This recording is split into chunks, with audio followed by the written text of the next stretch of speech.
আজকে আমি উম, একটা বাবার একটা লীলা নিয়ে আমি একটু বলছি, যেটাতে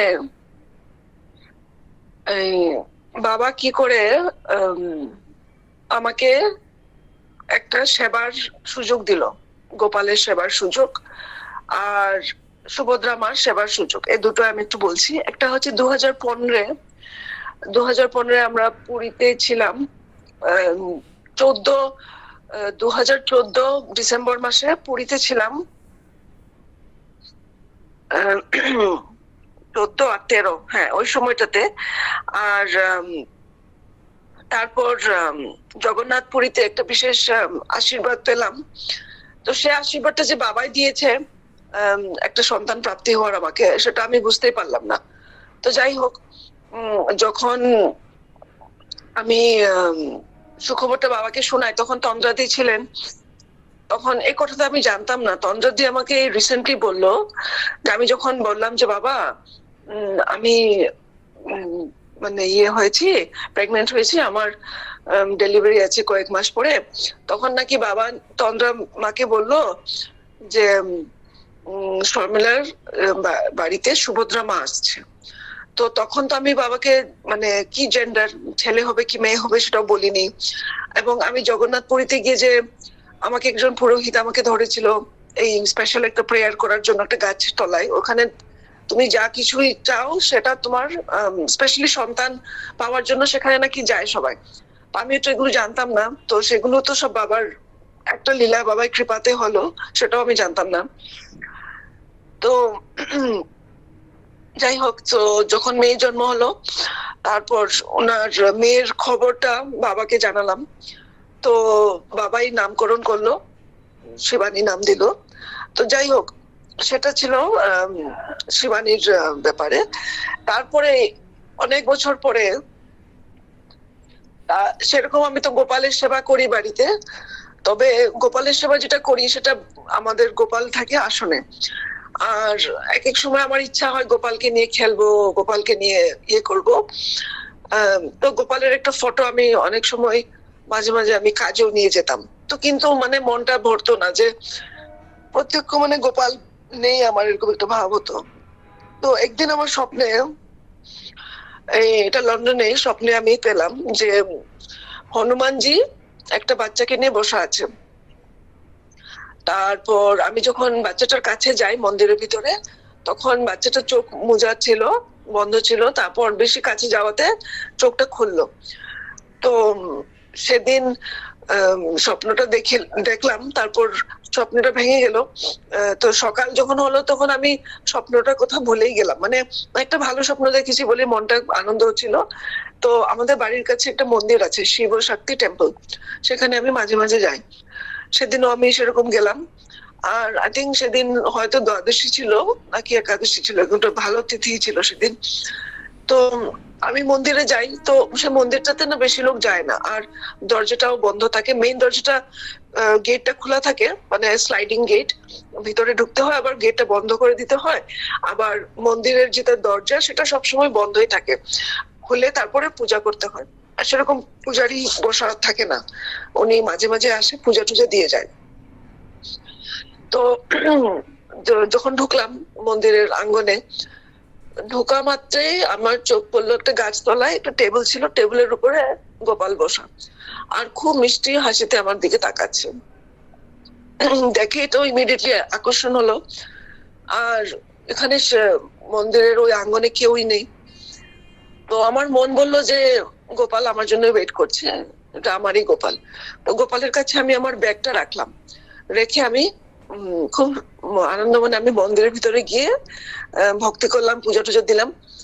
তো পুজো দিতে আরেকজন মহিলাও আসলো, উনিও দিলেন। তো যখন আমি আবার মন্দির থেকে বেরিয়ে যাই, দেখি যে গোপাল তবু বসাই আছে। তখন আমি কনফার্ম হলাম যে আরো কেউ নিয়ে যায়নি, এটা আমারই গোপাল।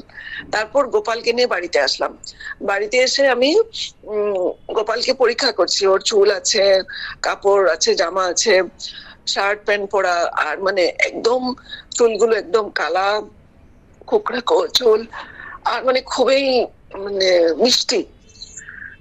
তারপর এত সুন্দর আমি গোপালকে পেয়ে একদম মুগ্ধ হয়ে গেছি। আর আমি গোপালকে মানে পরীক্ষা করে নিরীক্ষণ করছি, এটা কি কি কি ধাতু দিয়ে বানানো, কি ব্যাপার, এগুলো করতে করতে একটা ফোন আসলো।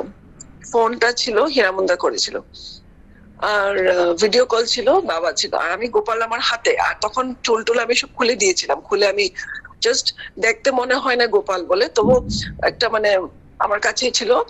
আর বাবা ভিডিও কল করা মাত্রই আমাকে বললো যে মাসি তুমি তো আজকে গোপাল পেয়েছো, এটা তোমারই গোপাল, তুমি ওকে নিজের ছেলের মতন দেখবে, তোমার সঙ্গে রাখবে, আর তুমি তোমার গর্ভের থেকে জন্ম দাওনি তা সত্ত্বেও কিন্তু এটা তোমারই ছেলে, তোমারই গোপাল।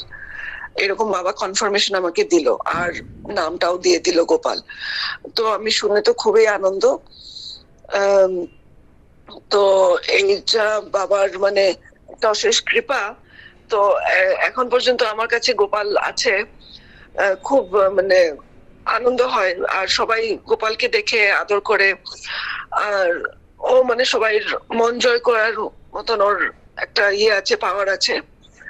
তো আমি যখন এই গোপালকে নিয়ে লন্ডনে দুর্গাপূজায় যেতাম বা অন্য অনুষ্ঠানে যেতাম, যখন সবাই একটা আকর্ষণ হতো, ওকে কাছে নিয়ে ওকে ফটো সেলফি তুলতো। আর এটা যখন পরে অন্য লোকরা, তখন আমার বাবার কথাই মনে পড়ে, যেরকম বাবার কাছে সব ভক্তরা এসে একটা ফটো তুলে, বা যখন আমি বাবার সাথে ট্রাভেল করতাম এয়ারপোর্টে হোক বা ট্রেন স্টেশনে হোক, যে কোনো অচেনা জায়গাতেও লোক যে মানে আকর্ষণ হয়ে বাবার কাছে আসতো, আর সবাই ফটো একটা তুলতো, একটা সেলফি তুলতো বা রিকোয়েস্ট করতো। এটা আমি অনেক বছর দেখে দেখে এসেছি যে বাবা যেখানেই যায় এরকম একটা আকর্ষণ নিয়েই যায়, যেটা কৃষ্ণ মানেই তো সব থেকে আকর্ষণ করতে পারে, সেটাও মানে বাবা গোপাল হতে ছিল। আর এই গোপাল পাওয়াতে আমি একই কোয়ালিটিটা দেখি যখনই আমি গোপালকে নিয়ে হাঁটি। এখানে বেনারসে আমি কবিরনগর পার্কে, এখন আমি যখন মর্নিং ওয়াকে যাই, তখন যারা বসা থাকে বয়স্ক লোকরা সবাই গোপালের অপেক্ষায় থাকে। আমি যদি একদিন লেট করি বলে গোপালকে আনতে কেন লেট করেছে, আমরা ওর জন্য অপেক্ষা করছিলাম। অনেক ভক্ত আছে এখানে যারা মর্নিং ওয়াক শেষ হয়ে যায় তবু অপেক্ষা করে বসে থাকে গোপাল আসবে। তো এইরকম একটা গোপালের একটা স্পেশাল পাওয়ার যে ও সব ভক্তকে আকর্ষণ করে, আর ভক্তরাও সেরকম ভালোবাসা দিতে পারে। আর এখানে আদরমা আছে বেনারসে, আদরমা রোজ গোপালের জন্য অপেক্ষা করে বসে থাকে, ওকে ভোগ দেবে, ওকে প্রসাদ দেবে। এটা একটা অদ্ভুত লীলা, যেটা ভাষায় প্রকাশ করা যায় না। এই ভালোবাসা যেটা গোপালকে দেখলে যেটা একটা ভালোবাসা হয়, তো সেটাই আর কি একটা বাবারই এটা অশেষ কৃপা, বাবার অকারণ কৃপা, সেটাই আমি আজকে শেয়ার করতে চাইছি। প্রণাম, ভুল ত্রুটি ক্ষমা করে দেবেন। ওম বঞ্চা কল্পতরুভ্যশ্চ কৃপা সিন্ধু প্রভৃতি পতিতানাং পাবনেভ্যো বৈষ্ণবেভ্যো নমো নমঃ। আরেকটা কথা বলতে ভুলে গেছি, মামুনি দিও গোপালকে দেখে এত আকর্ষণ হয়েছিল যে উনিও গোপালের জন্য কাপড় বানিয়ে দিয়েছিলেন।